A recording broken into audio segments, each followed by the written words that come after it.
बिस्मिल्लाहिर्रहमानिर्रहीम। अस्सलामुअलैकुम, it's me Irtaza लगारी। दोस्तों, इस वीडियो को मुकम्मल देखिएगा। इसमें आपके लिए काफ़ी इंशाअल्लाह ताला काम की बातें निकल आएंगी। गोट फार्म क्यों नाकाम होते हैं, इसके ऊपर हम आज बात करेंगे, क्योंकि बहुत से लोग यूट्यूब वीडियोस से मुतासर होकर गोट फार्मिंग शुरू करते हैं। इनफैक्ट मैं भी उनमें से एक था, लेकिन बाद में पता चला कि ये गोट फार्मिंग नाकाम हो गई है। गोट फार्मिंग को लोग निस्बतन आसान समझते हैं, मगर 95% गोट फार्म नाकाम या फेल हो जाते हैं। आलमोस्ट 40% फार्म 2 साल में ही बंद हो जाते हैं। हम इस वीडियो में वजूहात जानने की कोशिश करते हैं कि ऐसी क्या बातें हैं जिनकी वजह से गोट फार्म सक्सेसफुल नहीं होते।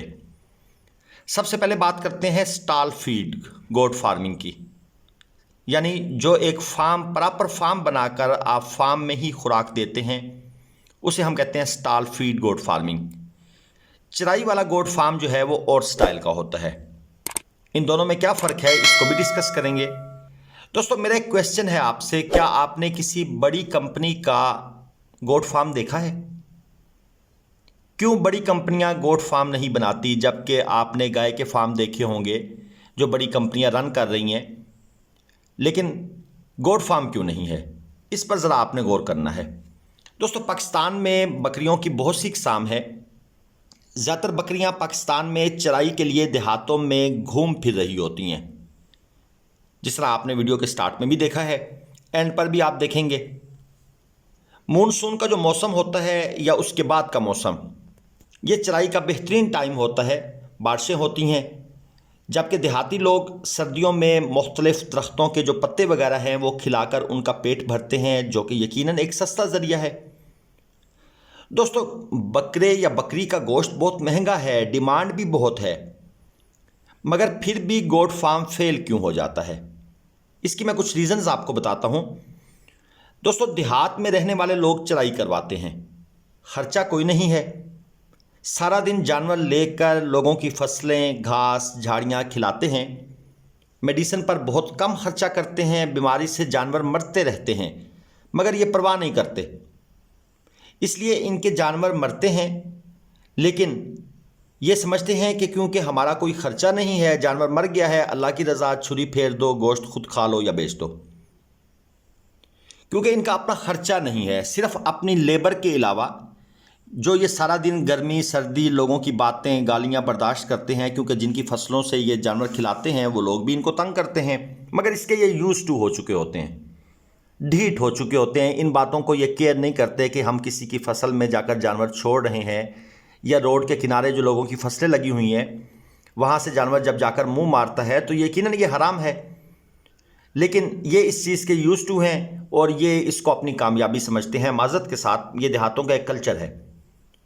लेकिन जब आप फार्म बनाते हैं तो फिर मुलाजम भी रखने हैं, मेडिसिन भी देनी है, बिजली पानी का ख़र्चा भी करना है, शेड भी बनाना है, खुराक का प्रॉपर निज़ाम भी चलाना है। ये सारे खर्चे बहुत ज़्यादा होते हैं। फिर सेल परचेज के लिए मंडी आने जाने का ख़र्चा अलग से होता है। इसलिए आप एक प्रॉपर गोट फार्म का मवाजना चराई वाले गोट फार्म से नहीं कर सकते। और आम तौर पर जो यूट्यूब वीडियोस में हमें इंटरव्यू दिखाए जाते हैं वो इन चरवाहों के दिखाए जाते हैं। बहुत कम स्टॉल फीड गोट फार्म ऐसे हैं पाकिस्तान में, ख़ास तौर पर आप उंगलियों पर गिन सकते हैं। इवन इंडिया में भी, बांग्लादेश में भी जो स्टॉल फीड गोट फार्मिंग कर रहे हैं और उसमें सक्सेसफुल हैं। सक्सेस स्टोरी जो है उसके पीछे भी बड़ी नाकामियां होती हैं, बड़ा पैसा लगा होता है। आपको वो नाकामियां, वो पैसा जो बर्बाद किया, जो वक्त बर्बाद किया, उसके बारे में कोई नहीं बताता। एंड स्टोरी जो है वो आप तक जाती है, या तो आपके पास करोड़ों हों, खैर है जनाब, 1-1.5 करोड़ ज़ाया भी हो गया, खैर है। लेकिन जो भाई बेचारे बैरून मुल्क से या किसी और जगह से ये वीडियोस देखकर इम्प्रेस होकर पाकिस्तान आते हैं कि बस जाएंगे जनाब, बकरियों का गोट फार्म बनाएंगे और बड़े सुकून से जनाब साल के बाद इतने बच्चे हो जाएंगे, 1 साल के बाद 30 बकरियां ली, इनकी 70 हो जाएंगी, 2 साल बाद 70 से 250 हो जाएंगी। इस चक्कर में जो पड़ते हैं वो बेचारे बहुत परेशान होते हैं। दोस्तों, जो वीडियोस आप देखते हैं उनमें चराई वाले लोग होते हैं। वो सारा दिन लेबर बर्दाश्त करते हैं। आप उनका हुलिया लाइफस्टाइल चेक करें, आपको अंदाज़ा हो जाएगा कि चराई वाला गोट फार्म बनाना आपके बस की बात नहीं है। दूसरा, जो चराई वाली गोट्स होती हैं वो बीमारियों से ज़्यादा इन्फेक्टेड होती हैं, और वो कोई ख़ास नस्ली बकरियां भी नहीं होती जो बड़े हैवी रेट पर बिकती हैं। और जिस रेट पर भी वो सेल हो जाएं, चराई वाले जानवर जो होते हैं या उनका जो फार्मर होता है, उनको नुकसान कोई नहीं होता, क्योंकि उन्होंने कौन सा खर्चा किया होता है। वो तो लोगों का या चराई कराकर या लोगों की फसलें खिलाकर वो जानवर पालते हैं, उनका पेट भरते हैं, बस काम हो गया। अब जो नया बंदा ये काम स्टार्ट करना चाहता है वो यूट्यूब वीडियोस देखता है। वीडियोस में बड़ी बातें होती हैं, लोग इंप्रेस हो जाते हैं, मगर प्रॉपर इंफॉर्मेशन नहीं होती। ऑपरेशनल चैलेंजेस के बारे में कोई भी नहीं बताता। ख़रीदारी सबसे बड़ा मसला हो जाता है। आपको तजर्बा नहीं होता, आप जिस बंदे को साथ लेकर मंडी जाते हैं वो मंडी में ही आपकी ऐसी की तैसी फेर देता है। कास्ट ऑफ रनिंग बिजनेस क्या होती है ये कोई नहीं बताता। लोग सिर्फ प्रॉफिट बताते हैं, हमने ये बकरियां रखी, इससे हमने घर बना लिया, इससे हमने 4 एकड़ ज़मीन खरीद ली। भाई, उन लोगों का हुलिया भी तो देखो, उनका लाइफस्टाइल क्या है। उन्होंने कितनी चीज़ों पर कंप्रोमाइज़ करके ये 4 एकड़ ज़मीन खरीदी है। वो जनाब लस्सी से रोटी खाते हैं, प्याज से रोटी खाते हैं। क्या आप ये कर सकते हैं? माज़रत के साथ सीधी बातें बता रहा हूँ। जो लोग वीडियोस देखकर बिजनेस प्रिडिक्टिविटी करते हैं वो नाकाम हो जाते हैं, क्योंकि इस बिजनेस की आप प्रिडिक्शन कर ही नहीं सकते। एक बकरी 20 किलो की 20,000 में सेल होती है, एक और बकरी 20 किलो की 60,000 में, तीसरी बकरी 20 किलो की 1,30,000 में। वजह क्या है? ब्रीड। अब अगर अपर इलाके में, पाकिस्तान के शुमाली इलाकों में रहने वाले बंदे अपर पंजाब में वो राजनपुरी बकरी लेकर चले जाएंगे तो क्या होगा? वो वहाँ पर सरवाइव नहीं कर सकती। हर ब्रीड हर इलाके के लिए मखसूस होती है, ये चीज़ समझनी बहुत ज़रूरी है। हमने सफ़ेद बकरियाँ देखी, हमने कहा वाह कमाल, यही चीज़ पालेंगे, लेकिन वो सफ़ेद बकरियाँ आपका मुस्तकबिल ब्लैक कर जाती हैं। अब जो आप प्योर नस्ली ब्रीड लेकर आएंगे उसकी इब्तदाई कीमत खरीद ज़्यादा होती है, ये आपके इलाके में सरवाइव नहीं कर सकती। आपके लाखों रुपए लगे होते हैं, जानवर कमज़ोर होना शुरू हो जाते हैं, मरने लग जाते हैं, मेडिसिन का ख़र्चा, डॉक्टर साहब की फीसेस, दवाइयाँ बहुत महंगी हो गई हैं।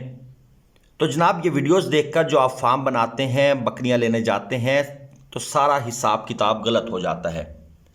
यूट्यूब कोई शक नहीं एक अच्छा सोर्स है, इन्फॉर्मेशन मिलती हैं, लेकिन इन्फॉर्मेशन बहुत ज़्यादा गलत भी होती हैं। इसलिए इस बिज़नेस में ट्रैप ना हो जाइएगा। इस बिज़नेस की प्रॉपर फिजिबिलिटी रिपोर्ट आपको कहीं नहीं मिलेगी। सिर्फ यही रिपोर्ट मिलेगी कि आपने 10 बकरियां रखी, अगले साल जनाब इनकी 20 हो जाएंगी, तीसरे साल ये 100 हो जाएंगी, चौथे साल जनाब आप हर रोज़ भी एक बकरी बेचें तो आपको 30,000 का प्रॉफिट आएगा। दोस्तों, प्रैक्टिकली ऐसा कुछ भी मुमकिन नहीं है। बकरी वो जानवर है जो गाय भैंस की तरह 1-2 खुराकों पर ज़िंदा नहीं रहता। बकरी जनाब 10 किस्म की खुराक खाती है, एक दिन में डिमांड करती है। और इनको पालना इतना आसान काम नहीं है, और इनके जो मार्टेलिटी रेट है बहुत ज़्यादा है, क्योंकि हमारे पास प्रॉपर इंतज़ाम नहीं होता।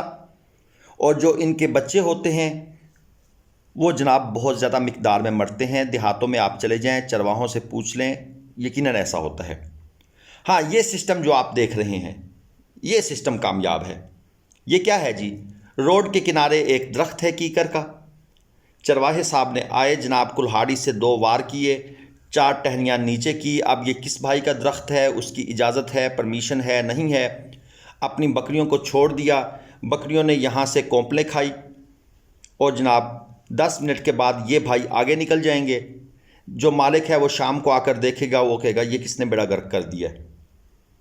ये जो तरीक़ाकार है ये बड़ा प्रॉफिटेबल है, जानवरों का मुफ्त में पेट भरता है, और जो इनके मालिक हैं वो सुकून से रोड के ऊपर घूम रहे हैं। आगे जाएंगे, किसी का कमाद खड़ा होगा, उसके साथ साथ जनाब वहाँ छोड़ देंगे। आगे किसी की कपास है उसमें छोड़ देंगे, आगे किसी की धान की फसल लगी हुई है। तो ये जो तरीक़ाकार है, इस तरीक़ाकार के मुताबिक अगर आप गोट फार्मिंग करना चाहते हैं, वेल एंड गुड। आप आइए, आपका सिस्टम चलता रहेगा। आप 30 साल के अंदर 4 एकड़ ज़मीन भी बना लेंगे और 2-4 बच्चों की शादियां भी कर लेंगे, लेकिन रोटी आपको फिर लस्सी से खानी पड़ेगी, प्याज से खानी पड़ेगी, और सारा दिन लोगों की गालियां भी बर्दाश्त करनी पड़ेंगी, और ये जो हराम के दरख्त आप खिला रहे हैं ये भी आपको बर्दाश्त करने पड़ेंगे। आखिरत का भी अच्छा खासा सरमाया आप इकट्ठा कर लेंगे। तो जनाब ये मेरी कुछ गुजारिशात थी। कुछ लोग हो सकता है मेरी इन बातों से मुत्तफिक ना हो, लेकिन ये प्रैक्टिकल करके देखा है, लोगों को करके नाकाम होते हुए देखा है। तो जनाब ये मेरी कुछ आपके लिए टिप्स थी, कुछ मैंने अपनी जो एक्सपीरियंस है वो आपके सामने शेयर किया। उम्मीद है मेरी ये बातें आपको पसंद आई होंगी। चैनल को सब्सक्राइब लाजमन करके जाइएगा, बेल आइकन भी प्रेस कीजिएगा। कोई क्वेश्चंस हों तो कमेंट सेक्शन में कर सकते हैं। अगली वीडियो तक के लिए इजाज़त दीजिए। अल्लाह हाफिज़।